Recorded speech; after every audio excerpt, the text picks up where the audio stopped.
그러면 이제 사도행전의 말씀이 거의 이제 막바지 끝으로 다다르고 있습니다. 다른 것은 다 잊어버리더라도 그래도 사도행전의 말씀을 좀 같이 나누고 배우고 나니 사도행전은 이런 말씀을 전하는 것이구나라고 하는 것을 좀 하나쯤은 우리가 잊지 않고 남는 게 있어야 되지 않을까요?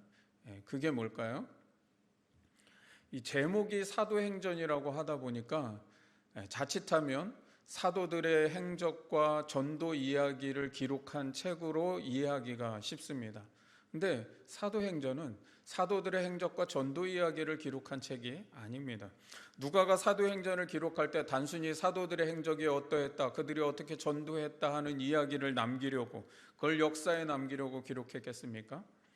누가는요, 이 사도행전에 사도들의 행적과 또 전도의 이야기를 담아내려고 한 것이 아니라 예수를 믿고 성령을 받은 사람이 교회가 되어서 이 세상을 어떻게 구원해 나가는가, 하나님의 선교를 이루어가는가, 어떻게 이 세상을 이롭게 하며 살아가는가를 기록하려고 한 것이 바로 이 사도행전이죠. 그래서 초대교회 성도들과 또 그 이후의 모든 그리스도인들이 주님이 오시는 이 재림의 날까지 이 세상을 구원하며 하나님 나라가 이 땅 가운데 이루어지도록 선교적 삶으로 헌신하라고 요청하는 것이 바로 사도행전의 말씀입니다. 그래서 여러분, 하용조 목사님이 예전에 이 사도행전의 말씀을 다 전하고 나서 사도행전은 28장에서 끝나는 것이 아닙니다. 29장에 바로 우리가 이제 이 사도행전을 써나가야 됩니다 라고 사도행전의 말씀을 더 열어놓았죠. 그래서 오늘의 교회가 액치 29라고 하는 것을 지금도 계속 하고 있는 것이죠. 여러분, 사도행전 1장 8절, 사도행전의 가장 핵심 요절이라고 말했습니다. 오직 성령이 너희에게 임하시면 너희가 권능을 받고 예루살렘과 온 유대와 사마리아와 땅끝까지 이르러 내 증인이 되리라고 하신 이 말씀은 단순히 예수를 온 세계에 전파해라 이런 뜻이 아니라는 거예요. 성령이 내 안에, 내 삶에, 우리 가정에, 나의 일터 가운데 충만하게 하라는 거예요. 여러분이 길을 가다가도, 버스 안에서, 지하철 안에서, 설거지를 하다가도, 청소를 하다가도, 여러분이 가정 안에 있든지 일터에 있든지 무슨 일을 하든지 성령의 임재로 충만한 삶을 살아가라는 거예요. 성령이 그렇게 우리 안에 임하면 모든 것들이 새로워지고 달라진다는 거예요. 여러분, 성령이 우리 안에 들어오면 보는 것이 달라집니다. 생각하는 것이 달라집니다. 말하는 것이 달라집니다. 마음 씀씀이도 달라집니다. 일하는 태도가 달라집니다. 사람을 대하는 것이 달라집니다. 내 가정이 달라지고 일터가 달라지고 내 주변 사람들이 달라질 수밖에 없다는 거죠. 성령이 임하면 이렇게 모든 것이 새로워진다는 거예요. 그래서 1장 8절에 성령이 임하면 우리가 예수의 증인이 될 수밖에 없다는 거예요. 그러면은요, 내 삶이 하나님이 일하시는 선교의 현장이 되는 거예요. 그래서 내 삶이 선교적 삶이 되는 거라는 거예요. 여러분, 오래 믿었는데도 항상 문제가 뭡니까? 내 삶과 신앙생활을 항상 분리해서 생각하는 겁니다. 내 삶은 세상 일이라고 생각하고 우리가 교회 안에서 어떤 그 종교적인 활동을 하면 그걸 신앙생활이라고 생각한다는 거죠. 내가 살아가는 일상은 내 일이고 내 삶이고 내가 어떤 종교적인 일을 열심히 하면 그게 하나님의 일이고 하나님의 선교라고 생각한다는 거예요. 이런 이원론적인 신앙을 빨리 벗어나야만 진짜 예수 믿는 신앙생활이 시작되는 거예요. 내 삶이 곧 하나님을 믿는 신앙으로 살아가는 거죠. 그래서 내 삶은 곧 내 신앙이 되어야 되는 거예요. 그게 신앙생활이라는 거예요. 그렇게 내 삶을 신앙으로 살아가는 삶이 되면 내 일이 곧 하나님의 일이 되는 것이고 내 삶이 곧 하나님의 역사하시는 선교의 삶이 된다는 겁니다. 이제 우리는 사도행전의 마지막 끝자락에 와 있는데 오늘은 사도행전 24장, 25장, 26장 이 세 장의 말씀을 좀 한 가지로 줄여서 말씀을 나누고자 합니다. 지난주 사도 바울이 예루살렘에 이제 로마 여행을 준비하기 위해서 예루살렘 교회에 잠깐 올라왔다 그랬죠. 그런데 아시아에서 온 유대인들로 말미암아 예루살렘에 큰 소요 사태가 일어나고 바울이 체포되어서 폭행을 당하고 이 로마 시민권을 가진 바울이 이 유대인들에게 찢겨 죽일까봐 오히려 천부장이 이 바울 사도를 구해내는 장면을 우리가 보았습니다. 이제 이어지는 24장과 25장, 26장에서는 바울이 이제 체포되어 왔는데 바로 그 유대 총독 벨릭스와 베스도 그리고 유대의 임금 아그리빠 왕 앞에서 신문을 받고 자신을 변호하는 내용이 이어지게 됩니다.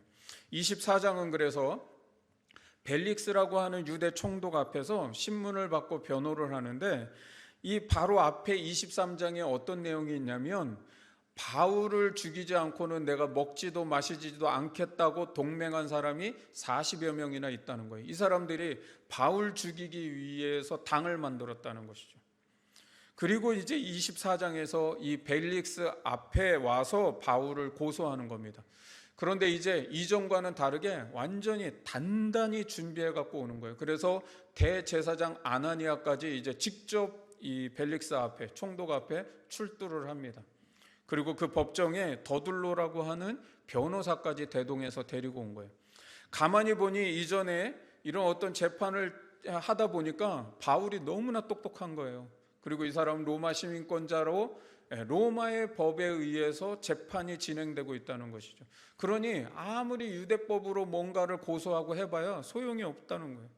그래서 이 더둘로라고 하는 변호사를 대동한 이유는 이 재판이 로마법에 의해서 진행되고 있고 또 헬라말을 좀 할 줄 알아야 되고 하니까 로마법과 유대법에 다 박식한 사람 그리고 이 라틴어와 헬라어를 다 할 줄 아는 이 국제 변호사를 고용해서 지금 대동을 한 겁니다.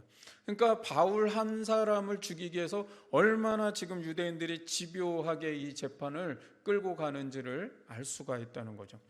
더둘로라고 하는 이제 변호사가 이 벨릭스 총독 앞에 이 바울을 세 가지로 고발을 합니다. 그 고발하는 세 가지 내용이 첫 번째는 이 사람은 전염병 같은 사람이라는 거예요.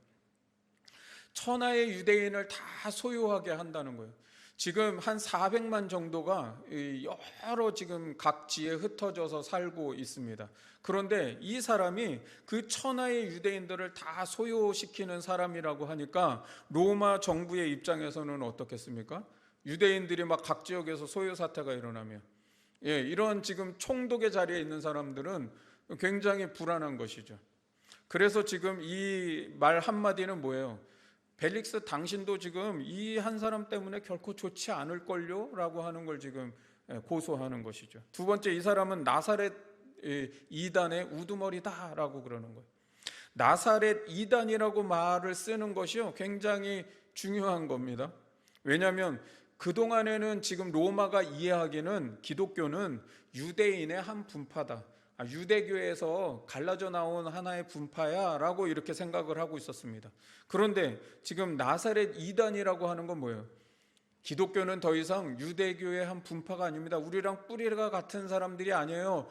다른 종교입니다 라고 얘기하는 것이죠. 로마가 지금 정치적 목적으로 유대교에 대해서 호의를 베풀고 있었습니다. 그러니까 그 유대교의 한 분파인 기독교를 핍박할 이유가 없었겠죠. 그런데 이제 이 말은 뭐예요? 뿌리가 다릅니다. 같은 것이 아닙니다. 기독교는 다른 종교입니다. 유대교와 분리된 종교입니다 라고 말하는 것은 뭐예요? 기독교에게 호의를 베풀 필요가 없습니다 라는 것이죠. 세 번째, 이 사람은 성전을 더럽힌 사람입니다. 이 사람이 로마법으로도 마땅히 죽어야 하지만 만약 로마법으로 이 사람을 죽일 수가 없다면 이 사람은 유대법에는 죽일 죄인입니다. 그러니까 우리에게 넘겨주십시오라고 요청하고 있는 것이죠. 더둘로가 얼마나 머리가 좋으면 바울이 지금 로마법으로도 유대법으로도 빠져나갈 구멍이 없도록 만들어 놓은 지금 고발을 하고 있다는 거예요. 그래서 이래든 저래든 바울은 죽게 되게끔 지금 고발을 하고 있다는 것이죠. 그런데 바울이 여기서도요 얼마나 똑똑한지 이 세 가지 사항을 조목조목 대면서 자기를 변호합니다. 그래서 증언을 해요. 그러니까 벨릭스가 이 바울의 증언을 다 들어보더니 이 사람은 도무지 옳지 않은 일을 행한 것이 없도다. 무죄를 선언하는 것이죠.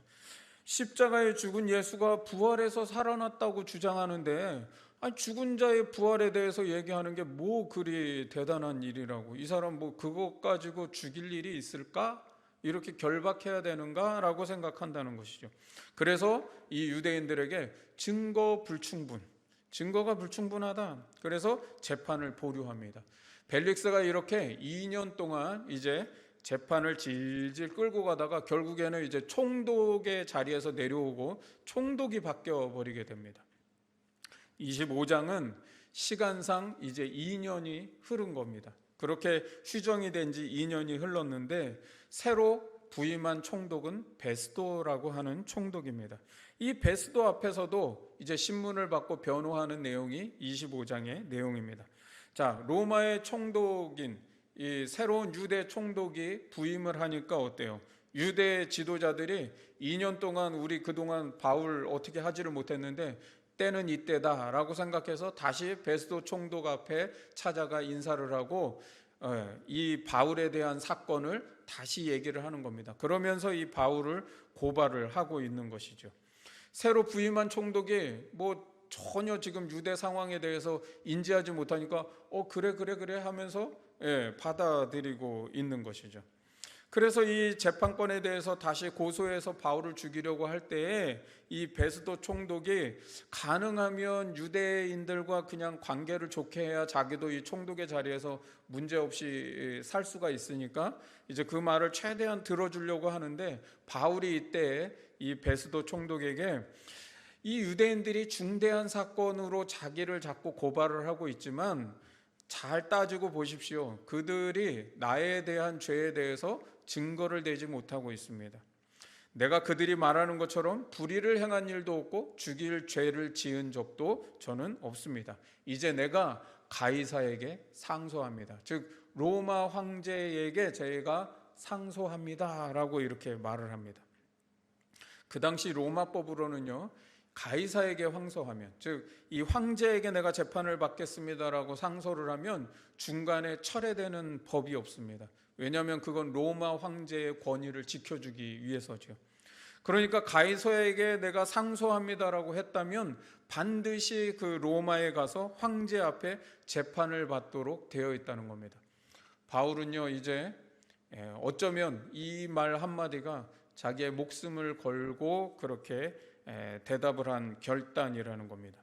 그리고 나서 이제 26장으로 가면 베스도가 새로 부임하니까, 즉 유대 총독이 새로 부임을 하니까 유대의 임금인 헤롯 아그리파 2세가 이제 문안을 드리러 올라옵니다. 새로 총독이 부임했기 때문에. 그런데 베스도가 이제 유대의 임금이니까 이 한 유대인에 대한 재판권에 대해서 우연히 얘기를 합니다. 내가 지금 유대인들이 재판을 청해가지고 하나 있는데 바울이라고 하는 사람이 있는데 하면서 여차저차 이만저만 그 재판권에 대해서 얘기를 합니다. 그랬더니 이 아그리파 왕도 궁금해진 거예요. 나도 좀 그 얘기를 좀 들어봤으면 좋겠습니다 라고 하니까 이제 이 베스도가 바울을 불러다가 헤롯 아그리파 왕 앞에서도 신문을 받게 한다는 것이죠. 그게 바로 이제 26장에 그 아그리파 왕 앞에서 또 이제 자기에 대한 변호를 하는 내용이 바로 26장의 내용입니다. 그런데 이제 이 모든 사정을 다 듣고 바울의 재판의 마지막 최종 결정이 어떻게 내려졌느냐? 벨릭스 유대 총독도 그리고 베스도도 그 다음에 이 아그리파 왕도 내린 결론이 바울은 무죄입니다. 바울은 유대인들이 고소한 내용처럼 사형을 당하거나 결박을 당할 만한 일이 없습니다라는 것이에요. 그러면은 당연히 바울은 어떻게 돼야 돼요? 그냥 그 즉시 석방이 돼야 되는 게 맞는 것이죠. 그런데 바울이 그 한 말, 가이사에게 상소합니다라고 하는 이 말 때문에 바울은 이제 죄수의 신분으로 로마에 갈 수밖에 없게 되었다는 것이죠. 그게 바로 이제 24장에서 26장까지의 내용입니다. 자, 그러면 이제 24장에서 26장까지의 내용을 저희가 이제 잘 머릿속에 생각을 하면서 이걸 한번 법정의 상황으로 한번 떠올려 보십시오. 이런 일인 거예요. 재판을 받다가 증거 불충분하고 판사가 계속 이걸 빠꾸시키는 거예요. 증거가 불충분하니까 증거를 제시할 때까지 휴정하겠습니다 하고 땅땅땅. 그리고 이제 몇 년 동안 막 재판이 질질질질 막 끌고 가는 거예요.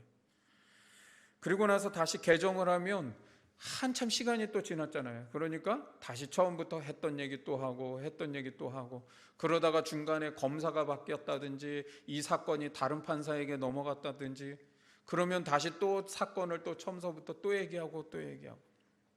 지금 바울의 상황이 딱 그런 상황이라는 거예요.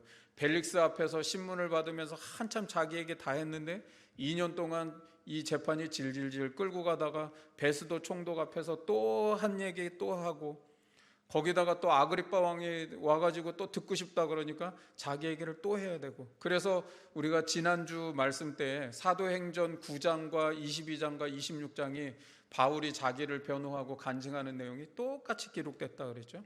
그러니까 26장에 아그리빠 왕 앞에서 한 얘기 또 하고 한 얘기 또 하고 하는 거예요. 그러면 누가는 왜 바울이 벨릭스와 베스도와 아그리빠 왕이라고 하는 이 세 사람에게 신문을 받고 변호하는 내용을 이렇게 세 장에 걸쳐서 길게 기록하고 있을까요? 누가는요, 바울이 구류를 당한 것과 그리고 죄수의 신분으로 세상의 권력자 앞에서 신문을 받는 내용들, 그리고 그 앞에서 자기를 변호하는 이 사건이 예수님께서 옛날 제자들에게 예언하신 말씀의 성취라고 보았기 때문입니다. 마태복음 10장 18절 말씀을 같이 한번 읽어볼게요. 자, 시작. 또 너희가 나로 말미암아 총독들과 임금들 앞에 끌려가리니 이는 그들과 이방인들에게 증거가 되게 하려 하심이라. 아멘.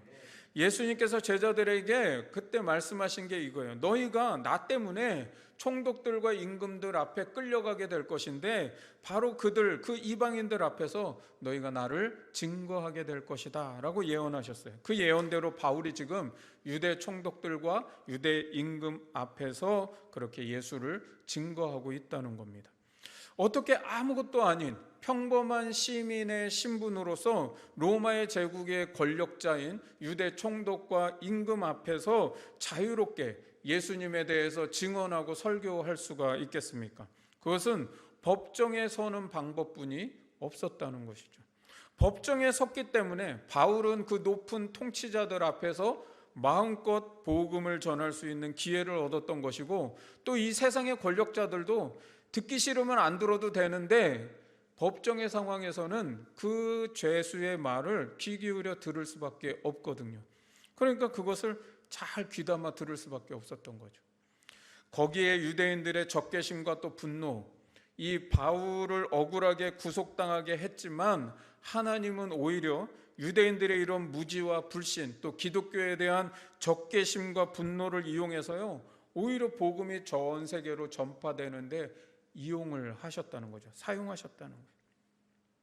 여러분, 예수님의 십자가의 죽음이 그랬던 것처럼 십자가 죽음 때문에 온 세상의 구원이 전파된 것처럼 사탄이 승리한 것처럼 보이지만 그 사탄의 승리가 하나님의 선교를 강력하게 했다는 겁니다.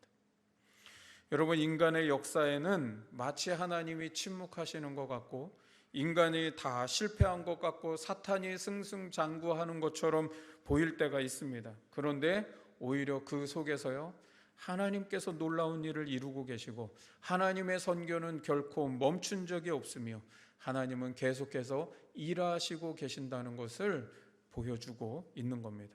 여러분, 우리는 그것을 믿어야 하는 거예요. 여러분, 우리 삶에 때로는 고난이 있고 어려움이 있고 모든 것이 다 막힌 것 같고 하나님이 침묵하시는 것 같고 하나님은 아무것도 안 하시는 것 같습니까? 그때도 하나님은 일하시고 계신다는 사실을 믿으시기 바랍니다. 사도행전 23장 11절 말씀을 같이 한번 읽어보겠습니다. 자, 그날 밤에 주께서 바울 곁에 서서 이르시되 담대하라, 내가 예루살렘에서 나의 일을 증언하는 것 같이 로마에서도 증언하여야 하리라 하시니라. 예수님께서 바울에게 꿈의 환상 중에 나타나셔서 로마에서도 너가 나의 증인이 되어야 될 것이다 라고 사명을 주셨습니다. 그리고 이 사명을 이루기 위해서 로마로 가는데 바울의 생각에는 예수님께서 나에게 로마 선교에 대한 사명을 주셨으니 내가 이제 예루살렘 교회에 파송을 받아서 정식 선교사로서 당당하게 로마에 들어가겠구나라고 그런 방법을 생각했을지 모릅니다. 그러나 하나님의 방법은요, 죄수의 신분으로 로마에 들어가 복음을 전하게 하는 방법이었다는 거예요. 여러분 생각을 해보세요. 하나님께서 왜 이런 방법을 선택하셨을까요? 만약 바울이 예루살렘 교회에 파송을 받아서 선교사 신분으로 자유인으로 들어가서 복음을 전했다면 그곳에서도 역시 유대인들에 대한 박해와 방해가 있을까요, 없을까요? 유대인들이 여전히 그런 방해를 하겠죠.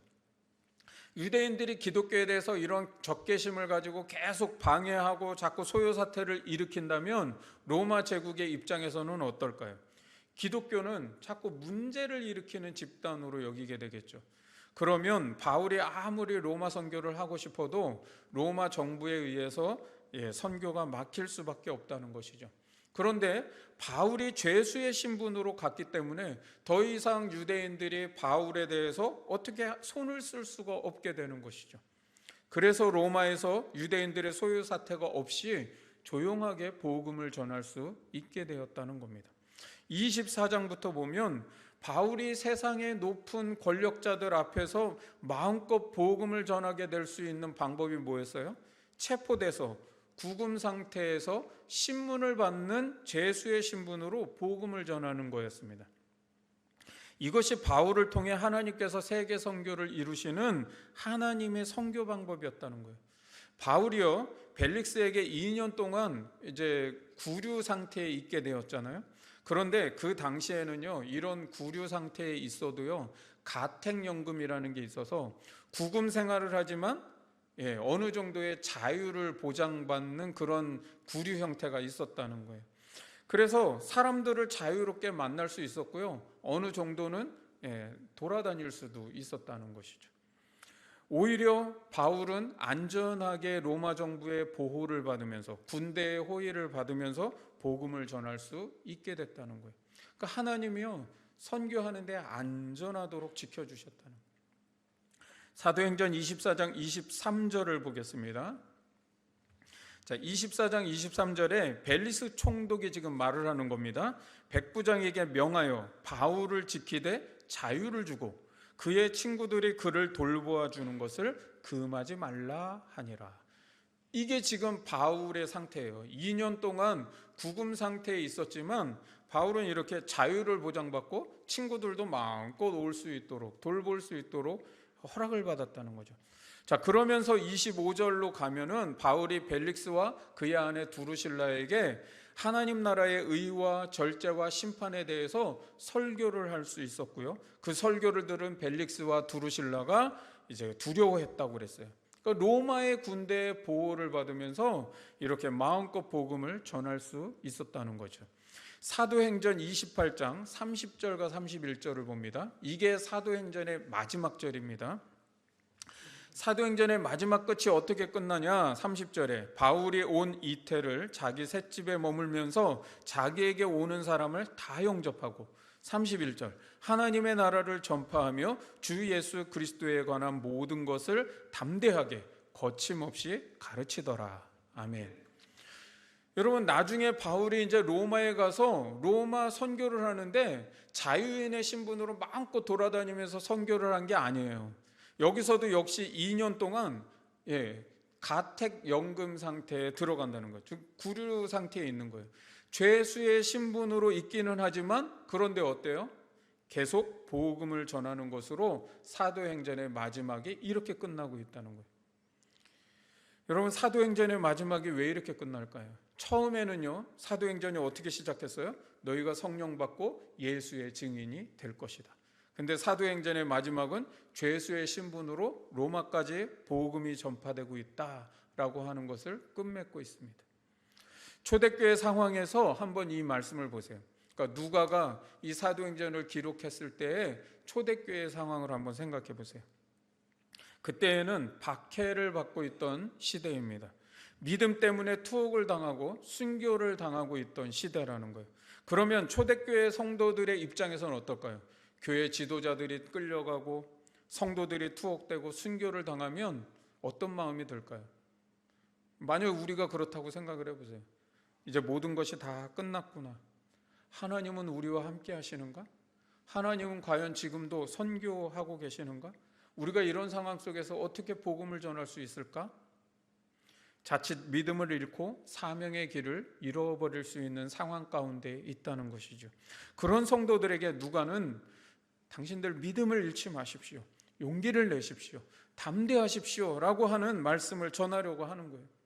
하나님은 바로 이런 실패와 같은 속에서도 여전히 일하시고 계십니다. 선교하시는 하나님이십니다. 라고 하는 것을 전하려고 하는 것이죠. 사도행전에는 제자들이 투옥된 이야기들이 많습니다. 베드로도 투옥되었고요. 바울도 여러 번 투옥된 사실들이 있는데 어떤 때는 기적같이 하나님이 그 투옥된 감옥에서 건져내십니다. 제자들을.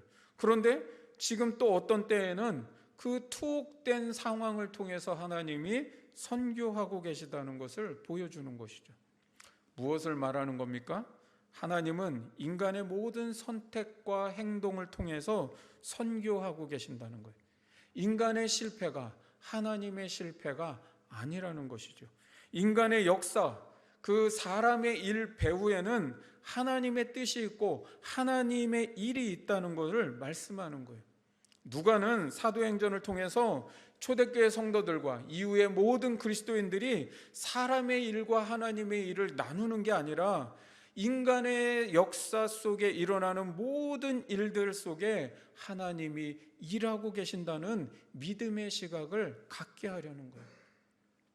믿음의 눈을 좀 하나 가졌으면 좋겠는데 그게 뭐냐면 우리가 살아가는 모든 일들 속에 하나님의 일이 있다는 거예요. 누가는 초대교회 성도들이 내가 믿음 생활을 하다가 고난을 당하는 것도 여기에 하나님의 선한 뜻이 있습니다. 이것을 통해서도 하나님이 일하시고 계십니다. 라고 하는 믿음을 갖고 살게 하려는 것이죠. 여러분, 이런 믿음을 갖고 산다면 고난이 와도 그 고난을 견뎌내는 모습이 다르지 않겠습니까? 살면서 부와 성공과 또 명예를 다 얻는다고 해도 그것이 개인의 만족과 부귀영화를 누리는 것으로 끝나지 않겠다는 것이죠. 이게 다 하나님의 선교를 위해 하나님이 예비하신 것이라고 믿지 않겠습니까? 믿음 때문에 박해를 당하고 투옥을 당하고 또 순교의 자리에 놓인다고 할지라도 왜 초대교회 성도들이 그러한 죽음 앞에서도 기쁨을 잃지 않았고 그 죽음의 순간 속에서도 찬송을 부르며 두려워하지 않았겠습니까? 이 모든 배후에 하나님의 뜻이 있고 하나님이 일하시고 계신다는 믿음을 갖고 있기 때문에 그렇다는 것이죠. 여러분, 누가는 초대교회 성도들이 이 사도행전을 읽고 이런 믿음을 갖고 담대하게 살아가기를 원했던 겁니다. 그래서 사도행전을 보면 담대히 하나님의 말씀을 전했다라고 하는 말이요 계속 나옵니다. 곳곳에 사도행전을 읽다 보면 계속 나와요. 오늘 우리가 읽은 본문에도 담대히라는 말이 또 나오잖아요. 사도행전 28장에도 가면 2번이나 바울이 담대했다는 내용이 또 나오죠. 그러니까 담대하라를 왜 자꾸 그러냐면 초대교회 상황이 그렇게 두렵고 불안하고 믿음을 저버릴 만한 상황 속에 있으니까 담대하라는 거예요. 그러면 이 사도행전의 말씀을 오늘날 이제 우리에게 어떻게 적용할 수 있을까요? 이게 중요한 것이죠. 우리는 믿음 때문에 투옥당하는 일 없잖아요. 그죠? 내가 예수 믿는 것 때문에 여러분 박해당하는 일이 있습니까? 없죠. 그런데 이 사도행전 말씀이 오늘날 2년 동안 코로나 시대를 겪어온 우리에게 중요한 메시지를 던지고 있습니다. 그것은 코로나 시대가 돌입하면서 한국교회가 그동안 아우성쳤던 것이 무엇입니까? 그걸 한번 잘 생각해 보세요. 처음에를 생각해 보세요. 코로나 때문에 하나님의 선교가 막혔습니다. 예배를 드리지 못합니다. 하나님의 일을 못하게 되었습니다. 라고 얼마나 아우성을 쳤습니까?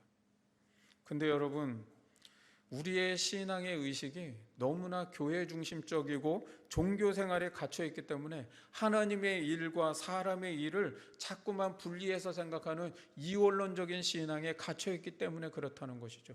언제 하나님의 선교가 멈춘 적이 있습니까? 코로나 때문에 예배를 드리지 못했다는 게 어디 있습니까? 코로나 때문에 마치 하나님의 일이 방해가 되었고 멈춘 것처럼 생각하는 것은 우리의 생각이라는 거죠. 그런데 오늘 사도행전의 말씀은 하나님의 선교는 멈춘 적이 없다는 거예요.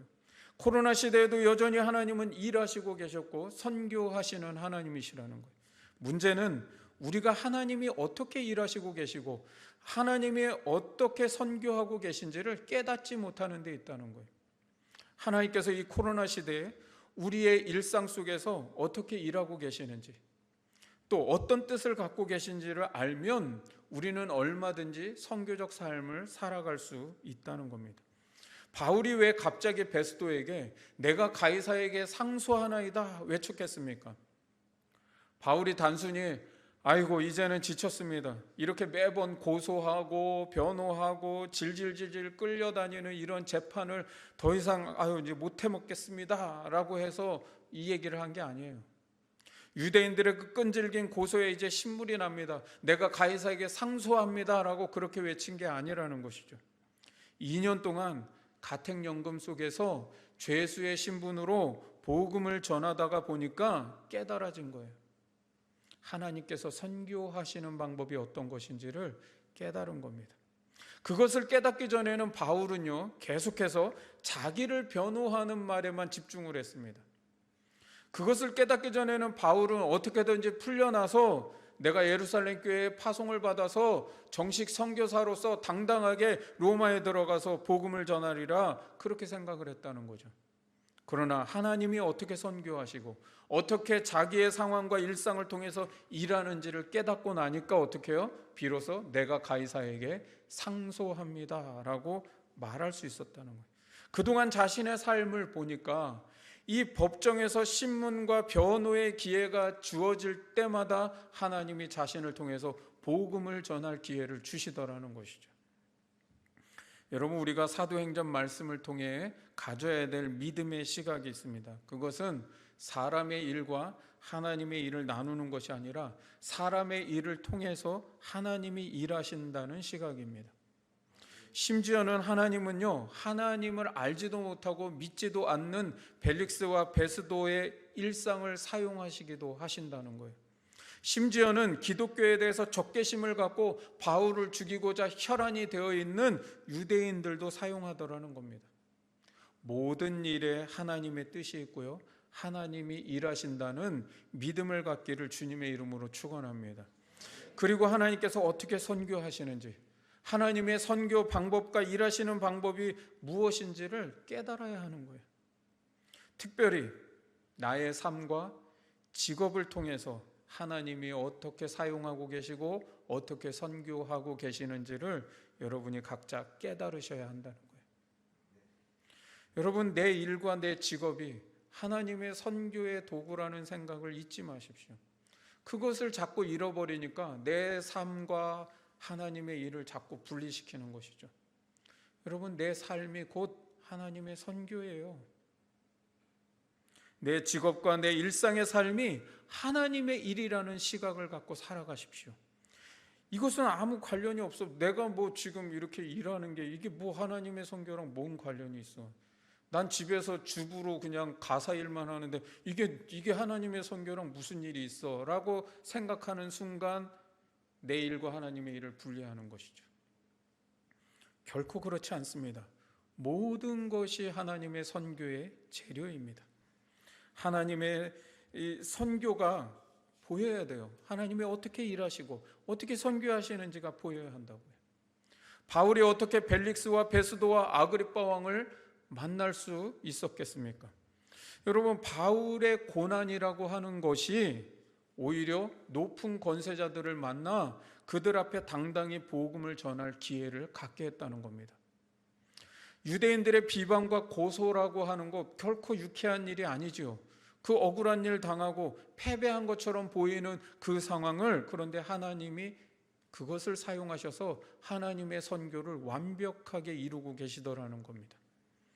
여러분의 직업과 일, 그것이 아니었다면 절대로 만나지 않았을 사람들 많습니다. 주간보호센터를 하시니까 만나는 어르신들이 있잖아요. 그죠? 그분들 만약에 그거 안 했다면 한 번도 만날 일 없겠죠. 여러분, 하나님이 왜 나에게 그런 분들을 만나게 하셨을까? 집사님 안경 좀 하시면서 오시는 손님들, 내가 이거 안 했으면 한 번도 만날 일 없어요. 나에게 왜 이런 거래처를 만나게 하셨을까? 하나님은 이 만남을 통해서 무엇을 일하시고 계실까? 나의 직장의 삶 속에서 하나님의 선교는 무엇일까? 여러분, 이런 생각을 해보셨습니까? 내 직장, 내 동료, 아이고 왜 하필 이 사람하고 내가 같이 일하게 됐을까라고 하는 말보다, 물론 여러분 그렇게 힘든 사람이 힘들 수도 있죠. 그런데 그런 불평만 할 것이 아니라 나를 불편하게 만드는 이 사람을 통해서 하나님은 어떤 일을 하고 계실까? 유대인들이 그렇게 적개심을 갖고 죽이고자 하는 그 사람들을 통해서도 선교하시는데, 내 직업, 내 일, 내가 만나는 사람들, 때로는 나를 힘들게 하는 그 사람일지라도 하나님은 이것을 통해서 어떻게 일하시고 계시는가, 이것을 생각하면 여러분, 거래처와 장사만 하는 것이 아니라 하나님의 일을 지금 내가 대신하고 있는 마음으로 일하게 될 수 있다는 거예요. 여러분, 그 마음으로 사람을 대하고 그 마음으로 사업을 해보십시오. 그러면 사람을 대하고 사업을 하는 방식이 이전과는 완전히 달라질 수밖에 없다는 거예요. 아마도 직장상 일 때문에 만나는 사람들은 다 어쨌든 그런 사업과 직업 일 때문에 필요에 의해서 만나는 만남들일 겁니다. 그런데 여러분, 그 만남이 정말 내가 선교적인 마음을 갖고 있다면 직업상 그분들에게 어떤 일관계로서 채워줘야 될 필요만 채워주는 게 아니라 바로 그 필요를 채우면서 하나님의 사랑이 흘러가게 할 수 있다는 거예요. 하나님의 복음이 흘러가게 할 수 있다는 거예요. 하나님의 은혜를 나눌 수 있는 일들이 있다는 거예요. 여러분, 그들의 마음에 하나님의 사랑과 복을 채워줄 수 있어요.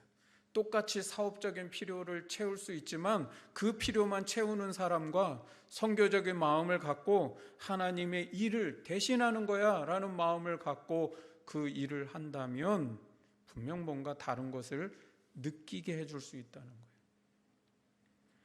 그러면 구체적으로 우리가 어떻게 이런 삶을 살 수 있을까요? 그것은 유대인들이 바울을 고소했던 세 가지 내용 속에서 우리가 좀 찾아볼 수 있습니다. 자, 더둘로라고 하는 이 변호사가 바울을 고발했던 세 가지가 뭐라 그랬죠? 이 적대자인 유대인들이 보는 바울의 평가와 바울의 모습이잖아요. 그 모습이 첫 번째는 전염병 같은 사람이라는 거예요. 두 번째는 나사렛 이단의 우두머리, 세 번째는 성전을 더럽힌 사람이라는 거예요. 자, 여러분 이 말씀을 잘 생각해 보세요. 이순신 장군이 우리나라에게는 엄청난 영웅이죠. 그러나 일본의 입장에서는 어떨까요? 원수이고 적장이고 반드시 죽여야 될 사람이죠. 그러면 이 유대인들의 바울의 평가와 바울의 모습은 기독교인들이 바라볼 때는 어떨까요? 그 반대 입장에서 본다면 우리가 그런 사람이 돼야 되는 거죠. 그런 사람이. 자, 그러면 전염병 같은 사람이라는 건 뭐예요? 그는 하나님 나라에 영향력 있는 사람입니다. 영향력을 미치는 사람이라는 거예요. 그래서 전염병처럼 그 사람의 가는 곳마다, 그 사람을 만나는 사람마다 이상하게 복음으로 물들어, 이상하게 하나님의 사랑으로, 하나님 나라의 복음으로 물들어가는 거예요. 나사렛 이단의 우두머리라는 건 뭐예요? 우두머리는 항상 뭡니까? 그 집단의 가장 핵심 인물이고 그렇게 되는 이유가 뭐예요? 본이 되는 사람이죠. 그는 모든 믿는 사람의 본이 되는 사람이었다는 거예요. 세 번째, 성전을 더럽힌 사람이라는 건 뭐예요?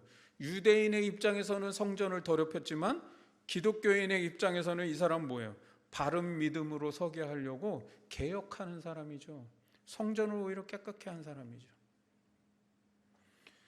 여러분, 사도행전 26장 29절에 이렇게 말씀합니다. 자, 같이 한번 읽어볼까요?